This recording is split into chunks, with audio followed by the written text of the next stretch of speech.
Houston. What high school? Lamar. Okay. Lamar High School. All right. It's been a while. Educated several different places, University of Texas, Austin, spent some time at UCLA, Rice University. What did you study at these colleges? UCLA, I studied languages mostly. For a while there, I was reading the Old Testament in Hebrew and the New Testament in Greek and the Quran in Arabic. Wow. It was fun. So what languages can you speak now? I focus on Russian and Arabic. Okay. And I wouldn't claim to be completely fluent in those languages. I focus mostly on reading ability, but I think they're a lot of fun. They're really. You know, I know from I speak fluent Spanish, but I've also I've learned a little bit in several other languages. Sometimes when you already have studied one foreign language and then you start studying others, it sometimes get vocabulary mixed up between the two. Does that happen to you? Absolutely, yes. Absolutely, yes. I love languages. I consider myself a linguist. But absolutely, I focus on one language at a time, and I might spend a few years focusing on that, and then the other ones kind of slide to the background, and maybe one day I can get them back again. By the way, we were talking about this before I started turning the recorder on, but a lot of times when you've studied one or more foreign languages, because we are such a hodgepodge or melting pot of linguistically with our American English language from so many different vocabulary from around the world, when you study one or more foreign languages, it quite often helps you much better understand our own language here in America, because so many of our words came from other parts of the world. Yes, that's exactly right. Yes, yeah, I like an international community. I like the chance to be able to speak a few words of different languages at times with people from all over the world. You've traveled a lot. One of the reasons I encourage people to study languages, when you travel, if you could even just speak a few basic words, even if you're not fluent, it really makes people in other parts of the world appreciate you, that you're trying to speak to them in their language. Yes, that's right. Just enough to get in trouble. And you've actually written several books that have been published. You're going to have a book signing come up. We'll talk about that in a minute. When did you first become interested in writing? I've been writing since I was a teenager. The first novel I wrote was the age of 20, and it's actually... Which one is that? The copy called Maalstrom. That was the book called Maalstrom. Maalstrom. Right. And by the way, your books, I'll start this out by saying all of your books are available on Amazon under the name Glenn Lazar, Lazar Roberts, and they can find them. But tell us a brief idea of what Maalstrom's about. Oh, it's just I was raised on Edgar Rice Burroughs and Robert E. Howard, Conan type stories. So this is the first story I wrote when I was 20 years old, and put it out in a couple of months. And it was it's basically a teenage male adolescent type adventure fantasy. Okay. That's what it is. Okay. Yeah. And you said you're Edgar Rice Burroughs, but you obviously you write a lot of science fiction now. What science fiction and fantasy type, I guess, books would you? What would you call your genre? Science fiction, typically with a kind of a hard twist. Who are some of your? I know you were mentioning Stephen King while we were eating. Who are some other authors that have influenced you, as far as your the type of topics you write on? Like maybe a few science fiction or horror authors that you like to read. Well, I think I have a unique voice, but obviously Stephen King, some of the old-time sci-fi writers, Isaac Asimov, Jack Vance, Ray Bradbury, very, very good, and of course I loved Edgar Rice Burroughs growing up. I think that's I think there's some real. He's a storyteller extraordinaire. You know, we talked about this a little bit about. We're going to talk in a minute about your newest book and some things that are actually being developed now. That whether it's coincident or not, or some things that you kind of told about in advance before they started happening.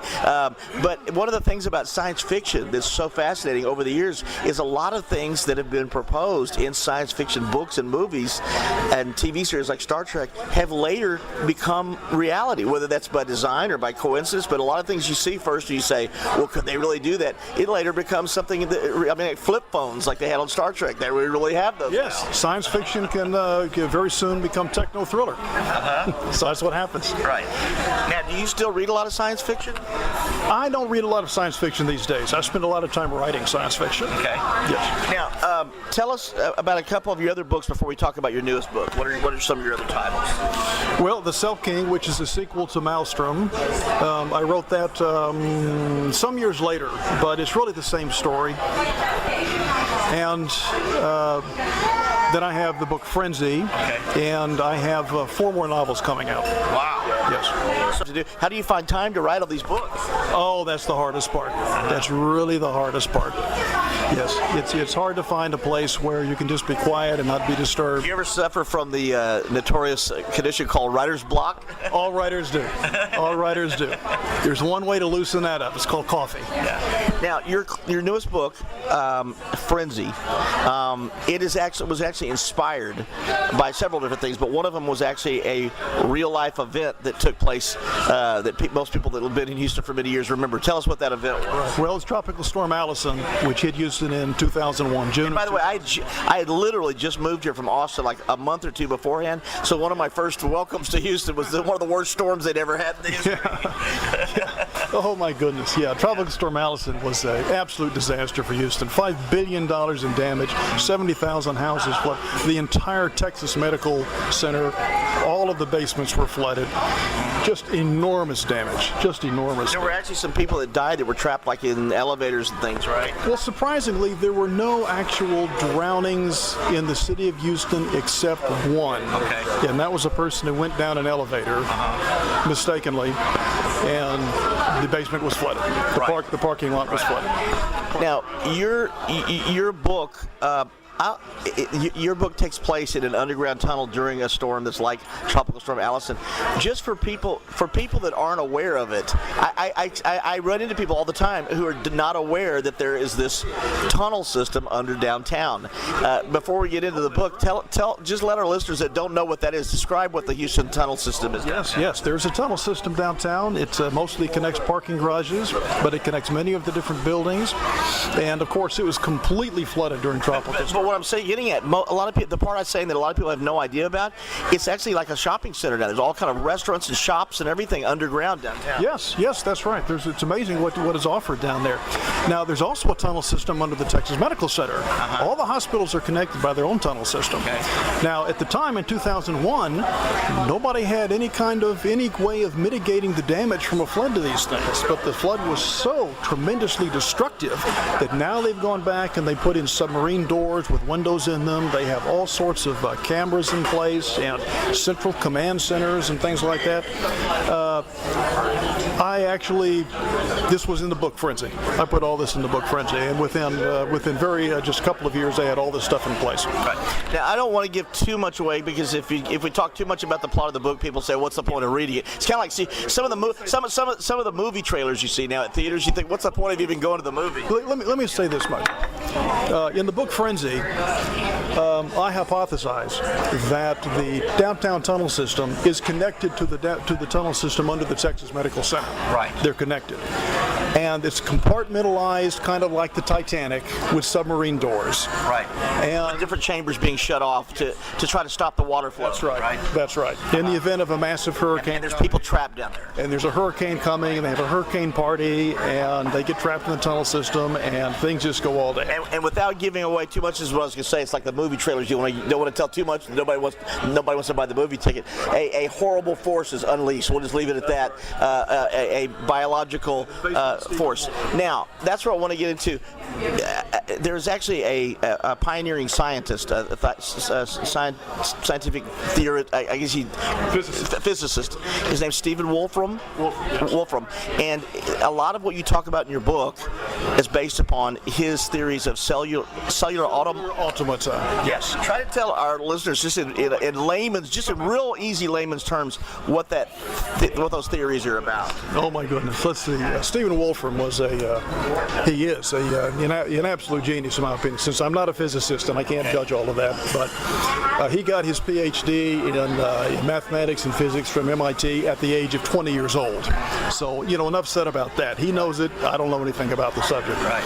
But having read his phenomenal book, A New Kind of Science, I think it's extremely interesting. And as an author, this is grist for the mill. Just tell us in a quick nutshell what his theories are about. His theory is that the entire universe is the result of a simple computer program. That is, this program sets up kind of like Conway's Game of Life on a desktop computer. It presumes that there are discrete nodes that refresh at the speed of light, which is where the limitation on the speed of light comes from. And this it is what he terms a Class 4 reversible mobile cellular automaton, which is a fancy way of saying a real simple computer program. And all of the complexity of life, all of the randomness that we see is a direct result intrinsically of this very simple computer program. In other words, he's saying, don't look for randomness from external events like radiation or noise. Don't look for randomness from sensitive dependence on initial conditions, which is chaos theory. He says the randomness comes from the program itself intrinsically by it, the essence of its own operation. By the way, as I was reading your book, and I was reading these terms about Conway's game of life and Wolfram's theories and stuff, I actually Googled these and found out about it. I'm going to have to, I don't want to go get into all this. I'm very much of a creationist and believe in God, that he created everything. I'm going to have to read some more of his stuff and see if I think all of this is compatible or not compatible with all that. Let me say what Stephen Wolfram says about that. Stephen Wolfram hypothesizes that evolution, let's see, how does he put it? He says 3 billion years is not enough time for the complexity that we observe in nature to actually emerge if we simply limit it to evolution via fitness. Okay? He's not saying it's wrong. He's not saying that any of this is incorrect. He's simply saying that we should be looking for randomness more from the working out of the intrinsic details of the simple program. In other words, a lot of what we see in nature is not there due to evolution. It's due because it's easy for nature to produce these forms. I guess the question, we won't get into all this, but the question then is, was there an original intelligence behind all this process that started? I believe there was. Some people don't, but it is interesting theories, and I will encourage people if they room for it. Let me put it that way. He leaves room for it. He doesn't say evolution is wrong. He doesn't say that evolution, the adaptation via adaptation to environment. He's just saying it's correct. He's simply saying that we're kind of looking in the wrong place. By the way, I would encourage people, even though your book is short, it's 156 pages and pretty simple read. There are some terminologies and some people and things you refer to. I would encourage people to have their Google nearby and every once in a while stop and look up what some of these things mean to give it context, because I read this book this week and that helped me to understand some of the ideas that that the plot is based upon. Yeah, it's a quick, fun read, and but it is science fiction. Right. It's not just pure speculation. And by the way, I want you to tell people in advance.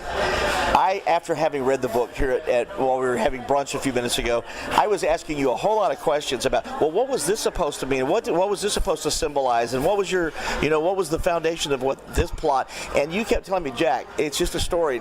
Stop trying to find all this meaning you analyze. So a lot of this stuff, it's just a story you came up with, and there's not supposed to read a whole bunch of hidden meaning into it, right? That's right. It's a quick, fun read. Okay.